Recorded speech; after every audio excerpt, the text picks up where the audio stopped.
Stress is a part of all of our lives.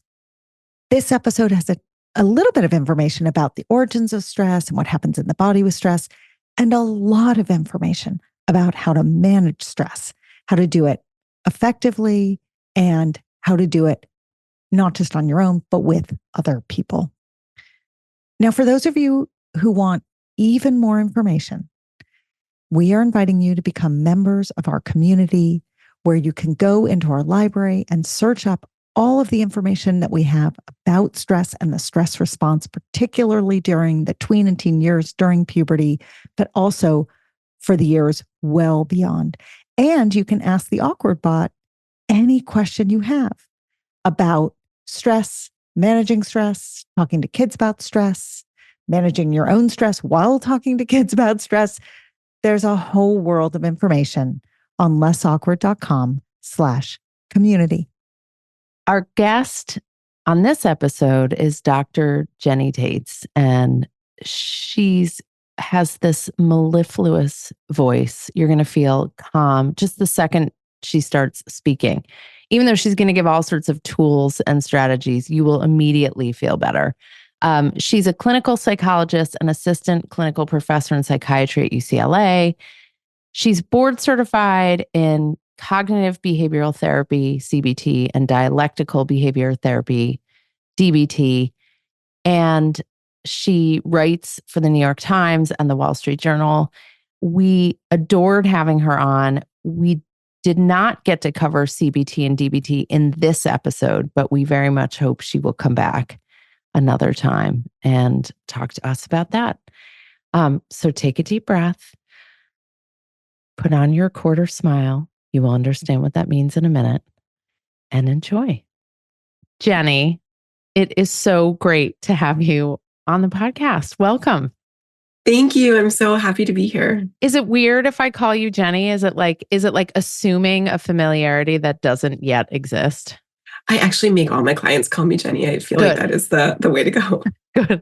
And I'm not even your client. I'm just interviewing you. But by the end of this, I'm sure I wish I was your client. So let's start broad with like a really basic definition for folks. The word stress gets thrown around all day, every day, by basically everyone in the world, no matter their age, right? Like your 4-year-old, you'd be like, how are you feeling? Your 4-year-old would probably be like, I'm pretty stressed. And my 80-year-old mother would probably say the same thing. What does it mean?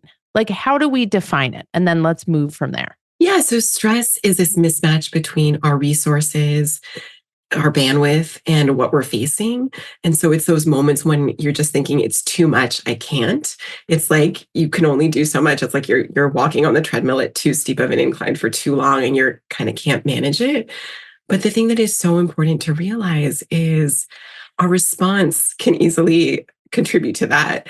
And so even if there is a lot that you're facing, how you choose to respond will affect how stressed you ultimately feel. Can you talk a little bit about that response and how that vicious cycle gets going, where you're stressed, then you have a stress response, then that makes you more stressed, gives you physical symptoms. Walk us through a little bit about what you see. Yeah, so it's such a tragic part of being human that when things are already hard, our mind insists that we can't, it's too much. This is terrible right now. It's going to be terrible forever. It's going to be worse. This thing that was ambiguous is actually the worst case scenario. And then that does something to our bodies, and our bodies start to feel tense and maybe we feel short of breath. And then this combination of thinking the worst and then our body responding leaves anyone wanting to try to escape somehow.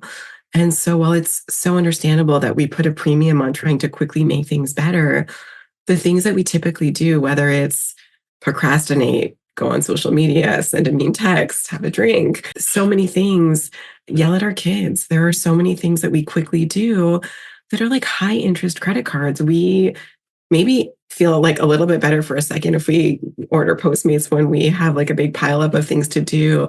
But the thing is, things are still there and we end up feeling worse. Obviously, there's nothing wrong with ordering Postmates, but doing the things, that we instinctively want to do, like say something mean to someone we actually care about, we end up paying a price for them. And so really, it's a mess. I mean, right? It's a mess. It's a mess. We do.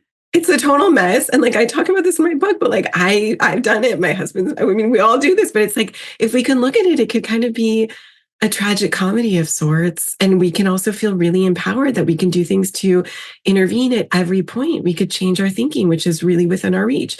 We could improve our body stress response by not trying to like hyper focus, like being a patrol for our body. We don't need to like make ourselves calm down. Like we can totally accept, put out a welcome mat for our body stress response, really seeing that our body runs itself. We don't need to micromanage it. That's going to like make it lash out. Okay. So I want to be super clear to the listeners. Everything you just said applies to people of all ages. We all have these abilities, right? Can we take a minute to talk about how when the parent or the adult in the equation is feeling stressed and having that stress response, how it trickles down and impacts the younger people who are watching, whose brains might not be quite as mature and who might be prone to bigger emotions and bigger expressions of all of these elements of stress. This is so powerful. And this is one of the reasons that I am so passionate about stress. Stress is really contagious. And so in teams, like in workplaces where one person is able to manage their stress or even reframe stress as something that's helpful and positive, their team members like have less stress. And for teenagers, a parent's stress response can easily be the antecedent or the thing that like sets them off. Like your mom is in a bad mood or your dad's in a bad mood and they're short with you. That could then start your cascade of there's something wrong with me. I'm unlovable. I'm feeling bad. And then maybe, texting friends, venting about how unlovable and unlikable you are. And so we really need to be mindful that I think stress relief gets a bad reputation as kind of selfish, or we kind of minimize and also exaggerate. We think like, oh, we just need a bath, or we need to have a long vacation, or we need something that's really not going to help, but like alcohol or Klonopin or Xanax, one of the common anti-anxiety medications, which I'm happy to talk more about. But what we actually need to do is something that's a little harder in the moment than grabbing from something outside of us, but doing these harder things comes with this added dose of this priceless feeling of mastery and like what a victory as like a human being if you are able to reset your stress so it doesn't create a whole spill in the people around you. Which then makes you feel bad. That's part of the cycle. Then you right. Then you're ashamed on top of everything else. Yeah, and then you're dealing with your teen's stress response. So we're going to get into like what we can do, but I want to just flesh out the landscape a little bit more for folks, because we've got stress, right? Like, oh, I'm on a deadline, or, oh, I got to take this test. And then we have like stress, like chronic stress about like paying bills or a sick family member or a workplace environment that is just like sucking the lifeblood out of us over many, many years. So how do those different kinds of stresses affect people in the short term? Because we talk a lot in the context of puberty about how chronic stress can actually tip kids into puberty earlier. But there's all sorts of impacts on people from chronic stress. Can you talk a little bit about that? I love this question. And so I just want to start by legitimizing we are stressed for good reason. I don't want anyone to think that they are creating their own stress and this is all their fault. There are very understandable reasons. Some of them you mentioned, from a lot of us having to work jobs that are really not fulfilling and not paying us what we need, not having the resources we need as a parent to balance work and home and self-care. And so stress is not your fault. You didn't choose to be stressed. You didn't choose to have a parent that's aging and kids that have needs that you need to attend to, maybe significant needs. That being said, this is one of the things that I find unbelievably inspiring. Even if you do have a chronic stressor, something that is ongoing, the ability to be able to put it down, to not ruminate, to not be replaying it, carrying it with you, churning over it when you're not immediately dealing with it, that's what turns something stressful into a chronic stressor. And so it's not how long the thing is going on, how bad the workplace is. This is really fascinating to me, but this is something that I learned when interviewing experts like George Slavich, who's at UCLA, who is our leading stress researcher. He has like this beautiful line, I'm going to butcher it, but it was something along the lines of we can have, the gist of it is we can have short-term stresses that have a chronic impact on us and chronic stressors that don't. And so the health ramifications from stress are really largely due to, again, how we get into habits that hold us back, like the replaying and the keeping us going. And for people listening, I mean, it's like, even if you do have a parent that is struggling with a serious medical condition, if you're able to be fully present when you go for a walk with a girlfriend in the morning, be fully present when you're with your kids at dinner. And this takes a lot of work and this takes a lot of, tools. But if you have these tools at your disposal, you can have these things. I mean, we all know people that are dealing with tremendous hardship that aren't, embodying chronic stress. That rumination piece is tremendous because we all ruminate at some level, right? We all replay some conversation we had earlier in the day, some interaction, it could be a nearby memory, something that happened an hour ago. It could be something that happened years ago that comes flooding back, right? But the rumination piece, I'm sitting here listening to you and I'm thinking back to something that made me ruminate recently because like everything else, there's a wide range of sort of, I hate the word normal, but sort of normal to pathological. There's this broad spectrum of, right? So there's a normal type of reprocessing what you've said or how something's gone. And I have a visceral reaction when I think about it. My stomach starts to turn, my heart starts to beat. And what crosses my mind as I listen to you speak is we don't always relive or mentally relitigate the things that are super important. It's so interesting that sometimes what we're so focused on is stuff that really has no relevance. And so can you talk a little bit about why we stress almost indiscriminately? Like it makes sense to me when we stress about the big things that have impact on our future or on other people around us. Why do we stress on those insignificant things? And how can we begin to save ourselves from that emotional and physical exercise? So much to say about this. I just want to start by normalizing, 80 to 99% of people, which is almost everyone, obviously, endorse having repetitive, unwanted thoughts. And so this is a very normal, understandable thing to experience. So you're not alone. And then remarkably similar to what you're saying, Cara, it's people in lab settings that are hooked up to physiological measures talking about something upsetting that happened decades ago. They experience the same physiological re-experiencing as they did decades ago. That being said, there are simple ways that people can stop doing this. And I think some of the reasons why people do this is it's a habit. It's something that we could be doing subtly and constantly. And some of us have beliefs about this that, people have very interesting, like negative and positive beliefs. They think this, like, what's wrong with me? Why can't I relax? And like, I'm about to get through, like have some sort of breakthrough or epiphany that, now that I'm thinking about it for longer, I'm on the cusp of something that I didn't think about at first. So the first thing for people to do is to really think about what are the pros and cons of this habit? What are the pros and cons of like being more present in the moment?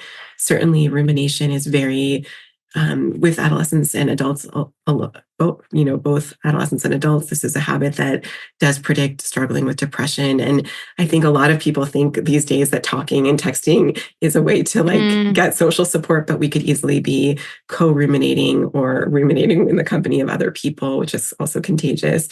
And there are so many things we could do to stop this. And so even thinking about, again, is this helping me?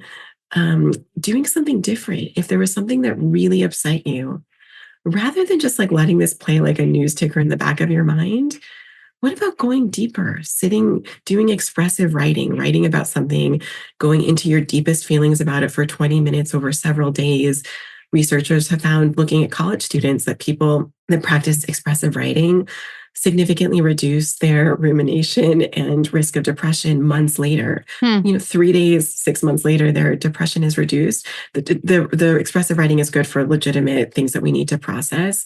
And then for all that stuff that's just noise, like we just tend to like replay social interactions and selectively focus on what we did wrong. For all that stuff, it's good to develop a kind of, I talk through a lot of other techniques, but one of them is just even having a playful relationship with your thoughts, diffusion, cognitive diffusion, learning to play with your thoughts. So they're just like processes rather than things you take seriously, like singing the thought, no one likes me to an upbeat tune is very different than like going through, like rereading the email and asking other people what they think of it and wondering if like, someone's eyebrow was indicative of something more than, lint in their eye.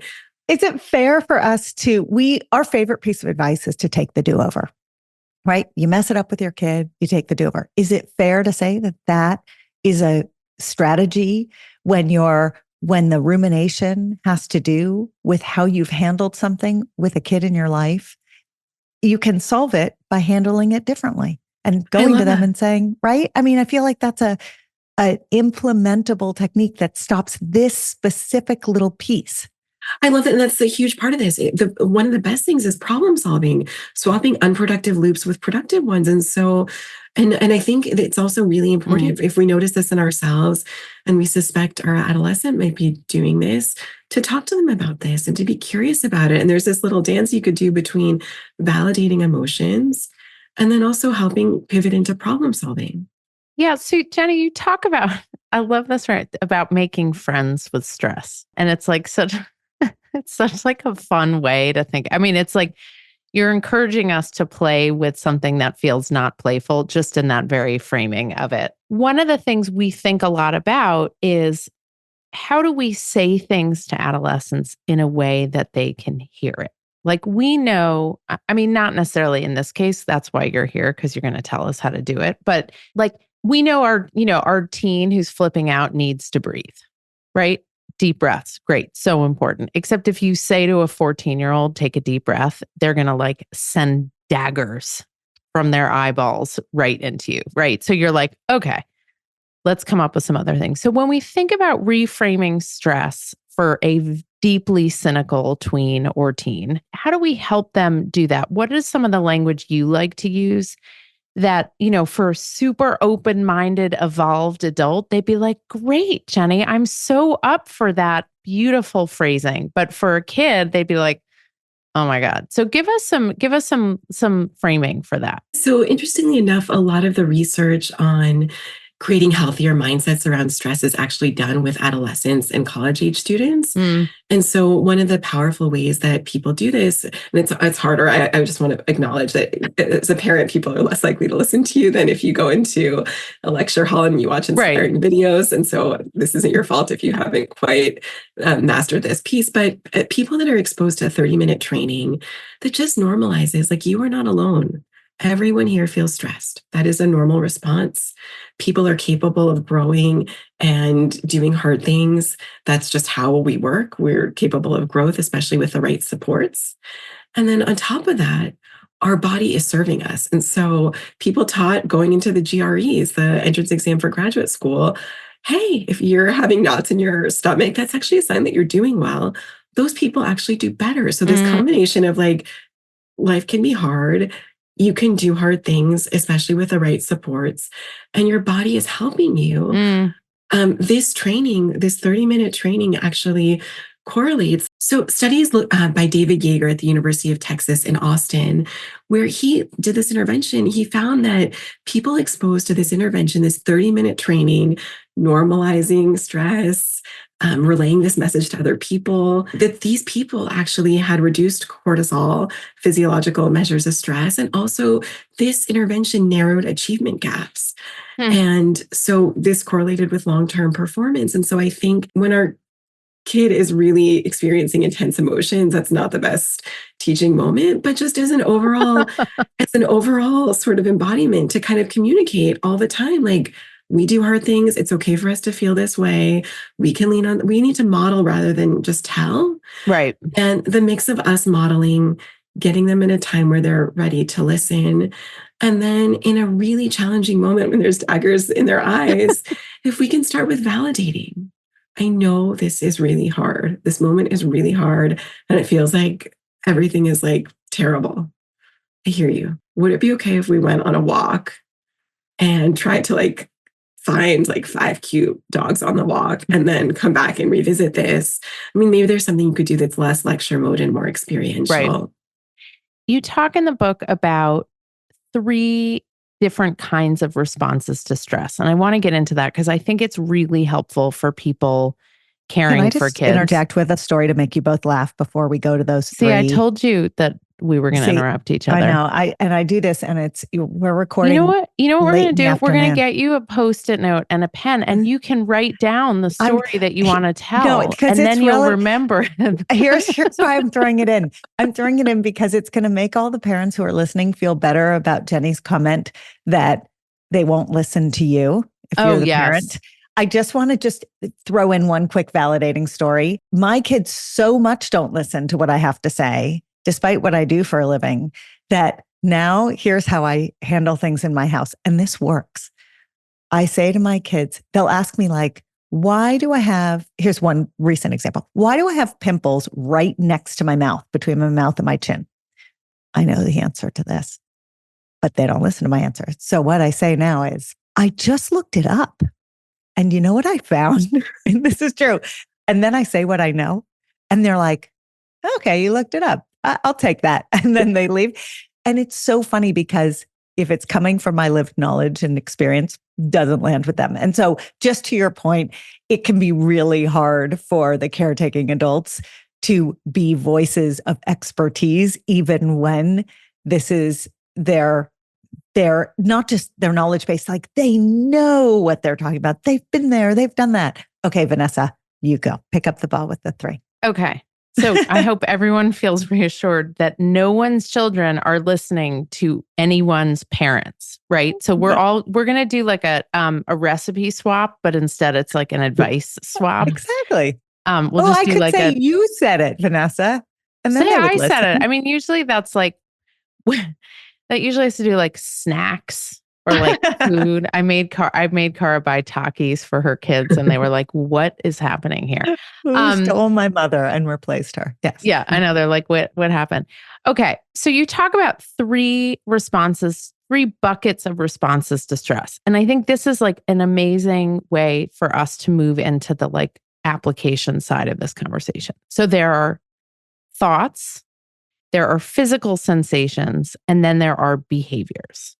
And we talked a bit about thoughts, right? It could be overthinking or not overthinking, but just sort of narrating what we're hearing in our own minds and sort of becoming maybe more playful with it, or at least aware of it. And please feel free to add to that bucket. We haven't talked in depth about the physical sensations. You talked about knots in your stomach, but with kids, narrating and validating those physical sensations, they are so in their bodies in a different kind of way. Can you talk about what is happening physically in response to stress? Different things happen for different kids. I mean, I know you recently did an episode on migraines. Some kids might get headaches. Some kids might complain of their stomach hurting. Some kids might feel their heart racing. It really depends. There's so much variability, and different things work for different adults and different things work for different kids. And so there's a lot to choose from. But I think trying different exercises, and I love that apps like Headspace do this, where there are ways to introduce mindfulness to kids, and even just modeling. Can we do a slow breathing exercise together? Can we practice half smiling together? Half smiling is like ever so slightly. Cara's doing it now. You're doing it now, Vanessa. We tried to do it when we were having our headshots taken a couple years ago, and like we were incapable of doing it. We looked like we were like sitting on the toilet or something. It was so bad. It was like biting the inside of my lips trying to. It was like I was like, give up. Either like my mouth is open 90% of the time. Cara's like 95. 95. Why does we've got to practice this? Yeah. Why does it work? Yeah. So a facial expression that's like it's really a quarter of a smile. Half smile is a little bit too much. But a facial expression of serenity, it's just hard to scowl while you're doing that. And this is what my mother's been telling me to do for years, so I don't get wrinkles. Brownies in the old days or Botox these days. But, there's something about releasing tension in your face, and part of the facial feedback loop. When we relax our face, it's a little bit easier for the Cars trying to do it. Well, I'm thinking it should have a name like resting happy face, because the opposite is not such a flattering name. Resting calm face. Resting, yeah. I just feel like this is one inroad to accepting. If I'm like on a long line or sitting in traffic, if I am scowling, that is keeping me revved up. If a kid is walking into school, with their face down, conveying some sort of do not disturb on their face, that's not going to set them up for like a good first day of sleepaway camp or a good first day of school, or day after like a bad thing that happened at school. But if they could instead learn to practice using their body as their best pharmacy, really, like, again, the half smile is for you, but the added benefit is it's inviting for other people, and this should not be stressful, and you're doing it now, so it's you got it. I'm really practicing this whole conversation, but it's not a smirk, and this is important. A smirk has a negative energy to it. It's putting on the like clothing of acceptance to start like from the outside in. It's something that all DBT therapists, I'm a dialectical behavior therapist. This is something that, DBT therapists, when they're at a conference and they're doing this all day, even if they're tired and bored.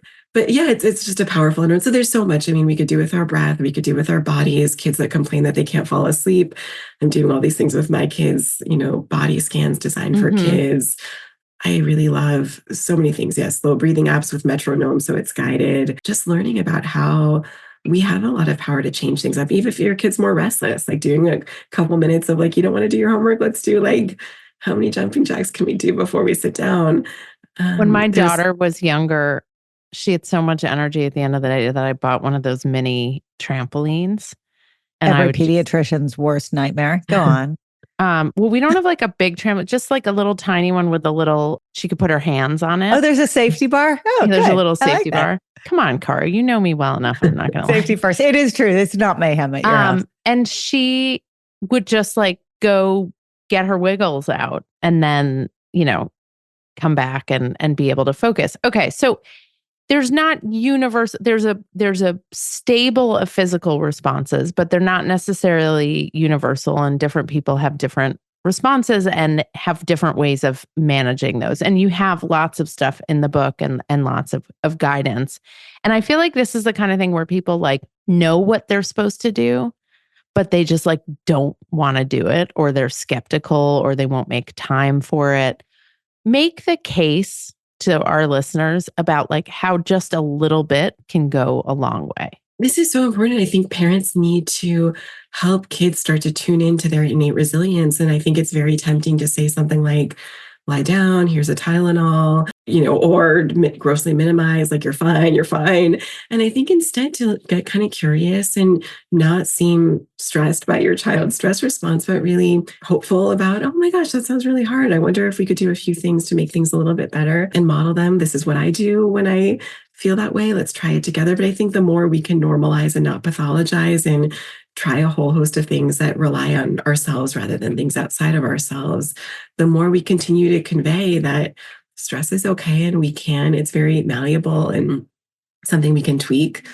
And, since I'm talking to a pediatrician, which I never get to do, can I ask Cara a huge thing that I keep seeing? And this is one of the things I prescribe adults, but I'm not as sure about it when it comes to teens, is James Nestor really popularized this thing about taping your lips to practice nasal breathing. And I've seen some articles that suggest that might improve attentional impairments and improve good quality sleep, because that's one of the resets for adults. And I know that they now have this mouth tape for kids. So I'm so curious if that's a serious... I would love to see data on that. And I have not seen data. I did wake up the other morning to my husband having his mouth duct taped shut because he is following this in the adult data, and he finds it very interesting, and he's trying to train his brain. The issue becomes sort of what time of day it feels safest. A lot of the more sort of fad oriented podcasts and books out there say sleep at night with tape over your mouth, but that does not feel safe. Vanessa's face is This not in a sounds quarter terrifying. smile. It does not feel safe to me as a pediatrician. So I would say I mean, daytime. there are times I would love to duct tape my children's mouths closed, but not to help them with their nasal breathing. So the kids, there's a lot version. Yeah, what's the kids version? The kids version looks a little bit more, I don't know if you've seen it, but it looks a little bit more like a Band-Aid that's like kind of propping your face into the right position, but it's not over the mouth. It's kind of like a... Yeah. And I have not seen the data. So Jenny, forward me what you've got. Listeners, send us what you've read, because this is actually, as far as emerging trends in sort of stress management and frankly, self-care go, these techniques and breathing have been emergent for a long time. There have been a lot of people writing about them across the ages, so I find it fascinating, and I would love to dig deeper into it. I do have one follow-up question for you, Jenny, which is a question we get a lot. It's about the non-communicator or the under-communicator. So a lot of the techniques that you have described work really well for good communicators or people who like leaning into words in order to explain how they feel. Lots of our listeners have kids who either just temperamentally or during their path through puberty have gotten really quiet, and they've pulled away from parents for reasons we've discussed earlier, but also biologically driven reasons. And so do you have advice for people of any age? How do you engage with and help manage stress for someone who doesn't want to talk? This is a tough one. And I just want to validate parents' distress around that, because that's hard to know if things are good or terrible if you're not getting feedback. I think really seeing this is something that leading suicide researcher David Jobs explained to me, really seeing your job almost like a lighthouse. Like you just want to communicate that you're there, you're hopeful, you're going to continue to kind of shed positive light, and they know that they can reach out to you. Really constantly communicating that, but also respecting if they need some space. It depends obviously on the situation. If you think they're in harm's way, I wouldn't allow for much space. You would really need to stay close. But this brings us nicely, and I'll come back to this, but this brings us nicely to the behavior resets, because maybe for kids that aren't really talking or expressing what they're feeling physically, really focusing on behaviors. Like what are the behaviors if someone's isolating in their room? Are there ways to get them out, even if they won't talk? Are there things that we know that foster mental health that don't necessarily hinge on conversations? Because we also don't want to go overboard with like talking. We want to make sure that what would our kid be doing if they were thriving? And how can we help them do more of that, even if they don't feel like that? Can you talk about opposite action? It's a phrase you use in the book, concept you use in the book, and I found it really interesting as a technique to manage stress. This is one of my favorite tools in mental health. This is something that across the board helps, whether you struggle with anxiety, depression, ADHD. Opposite action entails taking a step back, noticing your emotion. What am I feeling? Noticing your action urges. What do I feel like doing? And then really thinking about what would I do if I felt differently, and do that all the way, mind and body. So if you're really angry, we co-create anger by yelling. It's not like that's a release. That's again, like coming back to the stress cycle that escalates and intensifies. But if we think about like, if I wasn't feeling angry, I would probably give this person the benefit of the doubt and warmly assert myself. So it's not saying nothing or just putting on a happy face. Doing that actually changes the degree of anger you feel. And with depression, a treatment that's as helpful as antidepressants is behavioral activation, creating a schedule full of activities that link to your goals, things that give you a sense of pleasure, things that give you a sense of accomplishment, and even apps that help people do more of this. It really improves symptoms of depression, even for moderate to severe levels of depression. And so really realizing that waiting till you're in the mood can mean really getting stuck. And we need to instead realize that we have a lot of freedom in this moment to change our actions by changing our actions mindfully, we can really change our inner narrative. And even for people that have attentional impairments, there are studies find that CBT for ADHD can work as well as stimulant medications. What would you do if you were feeling up to do this? You wouldn't have 27 browsers open and start with the like procrastivity or doing something that's interesting, like cleaning your desk or responding to emails, but less essential, not the highest priority, pseudo productivity. And so, again, this also makes a difference across the board. And I think it's such a path to freedom and hope because, you could do this right now. And I encourage everyone to try it on. And I wouldn't be waiting to feel better. It's really about living a bigger life because maybe initially it's more anxiety provoking to go to that party without having a drink or without clutching your phone. But ultimately, it changes the way you see yourself in the world. So let's use an example that we hear about a lot from parents, which is a kid comes home, they're feeling really stressed about a test. Let's say they're in exam period and they're like totally spiraling. How could a parent help a kid use opposite action in a moment where they're like really in it? Again, like I want everything to start with validation because I think no one is going to do anything until you normalize how they feel because that turns the volume down. And then I think saying like, look, like let's come up with a reasonable plan for tonight. You're going to need to sit down and have dinner for a few minutes. Let's try to organize doing one thing at a time rather than keep checking like what time is it and how much time do I have left and what are my friends up to because I'm only up to this. But what would they do if they felt like they would perform really well and they could trust themselves and they weren't going to be their biggest critic, but their biggest like helper during this process? And yes, I think doing one thing at a time, slowing things down, also allowing for good self-care, like a set bedtime and a meal with the family. So it's both practical stuff, right? And it's kind of meta perception and sort of like framing of like who I am in this, right? I can do this. I'm capable. I can succeed. And here are the baby steps to getting me from now until tomorrow morning.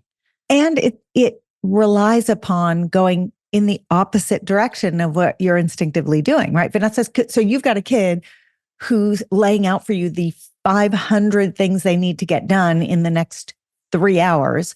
And the answer, the solution is slow down, right? And we know this is the solution, but it feels very counter. Slow down. Let's look at how much time there is in the day. Let's be rational. And we all know it's because if you're not rational about it, you won't get any of them done. It's but that pseudo productivity. Don't use the word rational. Oh, don't use any words I just used. Yeah, no. I'm saying that the self narrative, right? Like what we know, we're saying, no. Use nothing that I just said because it will. Your kid's going to go screaming out the room and say, "I'm never talking to you again." But right, I mean, it's really it's hard advice because it's hard. And look, too much anxiety diminishes performance. And we all know from going out to take a drink of water during an exam or get a snack that helps. Then we suddenly like kind of find the answers within us. Whereas sitting there like compulsively, trying to think about it doesn't help. And so it's opposite action for anxiety, which is doing too much at once and rushing. And it's hard. It's really hard. A lot of my clients really struggle, especially adults with perfectionism with, I have to do it this way, or it's not going to be right. It's not going to be good enough. And it takes a little bit of like testing it out. Okay, you could continue to do it that way, but you're paying a really big price in terms of other areas of your life not being where you want them to be. But let's do an experiment. Like maybe it's worth it. Maybe it's worth like leaving work at work and seeing if that no one will notice the difference. And you also feel better about your family. Why does rushing? I just had this conversation with one of my kids because she was rushing and like everything fell apart. It was like trying to get out the door in the morning. And I remember when I was around her age rushing and my dad saying like, you actually get there slower if you rush. Stop rushing. What is going on sort of like psychologically when you're rushing, and why does it actually not help? I mean, I think it's almost like going 100 miles an hour with your car. Like you don't have a lot of control. You can't really see things clearly. But one of the tools I teach, and all the tools are really related to like very practical in the moment, things to do rooted in science is stop. Like, this is an acronym from DBT. Slow down, take a step back, observe, proceed mindfully. Like, if we slow down, like, we're not going to do Fall that much behind. damage. Yeah, exactly. Like, when we're rushing, we forget everything, and that takes 3 times longer. Jenny, we need you to just record that in your like gentle, calming. And then we're going to play it for our children. And then we're just going to play it over and over. This is a silly example and a very exaggerated example, but my grandfather used to say, don't speed because you're going to get pulled over for a speeding ticket and it's going to take that much longer to get there. And rushing, right? Rushing is the same. Like, I have this image of what happened in your house, Vanessa. It happens in my house too, where, there's a frenzy and then things go flying and now you have to spend time picking things up. And then, it's like, and you go to the brain science of it and the neurochemicals that are pinging in the brain. So there are 2 ways that neurons communicate in the brain, right? Each neuron fires an electrical impulse down its dendrite or axon, the arms of the neuron. That goes really, really fast. But the slow part of neuron communication is from neuron to neuron, and that relies upon neurotransmitters. And those are slow. And relatively speaking, they're not that slow, but they're much slower than electrical impulses. And the brain can only go as fast as those transmitters can get across from neuron to neuron and can sort of be interpreted. And it's a perfect segue to the question you mentioned this briefly earlier, but to this notion of medication. Because what we know, of course, is that medication simply rebalances in many brains the neurotransmitter imbalance and allows certain brains and neurons to do what they can't do without the medication. But what I was hearing you say, and everything I've ever read backs this up, doing a lot of these stress relief exercises also rebalances the neurotransmitters in the brain. It is like taking a medicine. And some people get enough balance through behavioral modification and through doing exercises that they're good. And some people's brains need something more. So can you talk a little bit about medication use with stress, and in particular, why just medication use really usually isn't sufficient, why you need to invoke some of these other tools? Absolutely. So, in the book, I talk about this. I just want to be very clear. I'm not a psychiatrist. I'm a clinical psychologist. I don't prescribe medication. That being said, I'm just very focused on one particular class of medications that's really concerning to me and really stresses me out, which is people relying on benzodiazepines, medications like Klonopin and Xanax that really slow you down. And so it's such a painful irony that when you need to be your smartest and sharpest, you're taking something that is so sedating. Like, I had LASIK done for my eyes, and they made me take 0.5 of this benzodiazepine for my eye muscles to relax during the procedure, not for any psychological reason. And I could literally barely hold my head up afterwards. I was like, I don't think it's safe for me to drive. And I have patients that are taking so much more than 0.5. And when we're stressed and we need to think clearly, we don't want to literally lose our senses. And these medications are really habit forming. The withdrawal can be really brutal. So if you're listening to this and you want to think about tapering, you really need to work with a medical doctor to do that, especially if you've been taking these for a long time. But these medications are a particularly problematic class. And actually, to work with me as a behavior therapist, you need to discontinue using those medications, because a lot of what I teach people is to accept symptoms of anxiety, because the more we put out a welcome mat for them, the more they don't stress us out. But if we're, medicating them into submission, we're not really feeling empowered. That being said, for some people, medication can be helpful to them, but we also need to learn tools. And for some people, maybe they start with medication and then they learn tools and then they can discontinue medication. But all of these tools, a lot of studies have found that they work as well as medications in treating things like depression and anxiety. Things like bipolar disorder is something different. I strongly recommend medication as a first-line treatment if someone is diagnosed with bipolar disorder. But I really want people to think, because 30 million people are taking benzodiazepines, which have black box warning labels against them, and long-term use leads to cognitive decline, which is really terrifying. Are you seeing people doing a lot of self-medicating with cannabis? I am, especially I see a lot of people, and especially college-age students. And the interesting thing about cannabis is there's certain conditions that it's helpful for, appetite with cancer patients, I think muscle spasms and MS. There's certain conditions, Parkinson's, I think there's certain conditions, epilepsy, that it is a helpful treatment for.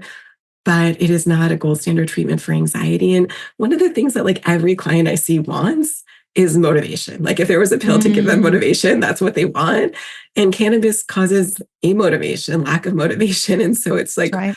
what are we doing? We're making ourselves not smart when we need to be our sharpest, and we're making ourselves not feeling energized when we need to be wrapped up and ready to go. There's so many more questions that we could ask, but I want to end with this concept of distress tolerance, because I think it's so important for us as individuals, but also for us as caretakers of other people in really big and important moments in their lives, which seem to, like, parenting never ends. And so we have to tolerate distress through that whole journey. Can you talk about what it is and how we can cultivate that? Sure, distress tolerance is realizing, and this is a term again from dialectical behavior therapy, is really realizing that some things are just going to be painful. Some things are just going to be hard. Pain equals pain, but pain plus non-acceptance equals suffering. And so what are the things that we're doing to not accept, whether with our thoughts or behaviors, and how is that contributing to our suffering? So there's a lot that comes under distress tolerance, but the combination of learning acceptance and healthy self-soothing, because like it's not just like I accept and I'm gonna like white knuckle this. It's I accept and I do need to like recalibrate, and I need to do that in a way that's like a reboot rather than like a problematic escape. And so this dance between really accepting and really being kind to ourselves in ways that empower us. So, how would you do? Let's say you've got a kid who comes home and they're really struggling with their friendships and they want to avoid, somebody's got a birthday party and they don't want to go because they're really feeling left out or unsure, and they're incredibly stressed about attending, putting themselves in a situation. As a parent, how can we encourage them to kind of manage the distress without, right? The dance is like without dismissing, like continuing to validate all of the hard things about this. Like we've all been through that, but also encouraging them to be like, okay, like you can do this. We're going to do this. What's your advice, Jenny? Yeah, I mean, it's hard to know what's going on in that situation. So I'll share one from my own life. My daughter Yes. is my daughter is 9 years old, and she went to her first swim meet, and she was having like an issue with the goggles. Like water was getting in her eye despite the goggles, and the swim cap felt too tight. It felt like it was giving her a headache. And so she had done like her warm up, and then she says to me, like, she started crying, and she's like, "I need to go home." And I'm like, I'm so sorry. That sounds so uncomfortable that water's getting in your goggles. I'm so sorry that your swim cap feels too tight. I think that you're going to be really sad if we leave here without you doing this. Do you want to try? And again, like, it doesn't matter if you could be the last person out of the pool. I don't care. I just think that if we go home, we were so excited. This is going to be such a missed opportunity. Hey, do you want me to see if I could borrow someone else's goggles if there's a problem with yours? And I wonder what it would be like to try. And if water gets in your eyes, that's okay. You finished with water in your goggles. That's like, you won. That was like the ultimate, you had it harder than anyone else. She did it. And it's like modeling. I think so often we're quick to like fix things or not create a life that's uncomfortable. And so it depends with the kid. If maybe it's radical acceptance to miss, if someone was really unkind to you and they're doing behaviors that aren't aligned with your family values, maybe they need to miss the party. Maybe they need to accept that like a relationship is a series of interactions and this is a new moment. But as a parent, I'm constantly trying to help model for myself and for them that it's okay for things not to be easy, perfect, comfortable, but knowing that we can show up for ourselves is the ultimate way to live a life that feels more stress-free. I mean, Jenny, we could just sit on this podcast with you. First of all, I'd like to clone you and bring you into my house because that was masterful. And there are so many analogous situations. And, we could all use a major dose of being able to do what you just illustrated so beautifully. And of course, you're trained to do this. So you lucky ducky. But we could sit here for hours more. Rather than do that, we are going to tell our audience, go read Stress Resets. It is just I don't even need to tell people because they just heard how you present information. And it's chock full of science, but not in a way that feels boring or overwhelming or dry. It's really incredibly relatable and easy to access. And I have like a whole list of stuff I'm going to do. I know Vanessa's like, can I call you later? But the other thing I will add is on this podcast, one of the most wonderful things is that we can give lots of advice from lots of expert voices to the adults who are guiding kids. We don't always have the opportunity to give the advice to the adults as well. I think the gift that you just gave everyone today is that advice. You spent the last 45 minutes talking about how to put on your own life preserver at the same time as helping the kid in your life getting theirs on. And that's the muscle I'm going to exercise when we get off this podcast. Do you see me doing my quarter smile? I was doing my quarter smile. I'm going to do it all weekend. And my kids are going to be like, what's wrong with you? Who replaced you with like a calm, closed mouth mother? Jenny, come back. We didn't get to CBT. We didn't get to DBT. There's so many more things that we would love to talk to you about. So we hope you will come back to the podcast. And in the meantime, keep doing the amazing work you're doing. Thank you so much. You guys as well. Thank you. This was such an honor and privilege. And you guys are awesome. And I would love to hang out anytime. Great. Be careful what you wish for. I know. Totally. Thank you so much for listening. You can email us with questions, feedback, or episode requests at podcast@lessawkward.com. If you want to learn more about what we do to make this whole stage of life less awkward for everyone involved, our parent membership, our school health ed curriculum, our keynote talks, and more are all at lessawkward.com. And if you want products that make puberty so much more comfortable, visit myumla.com.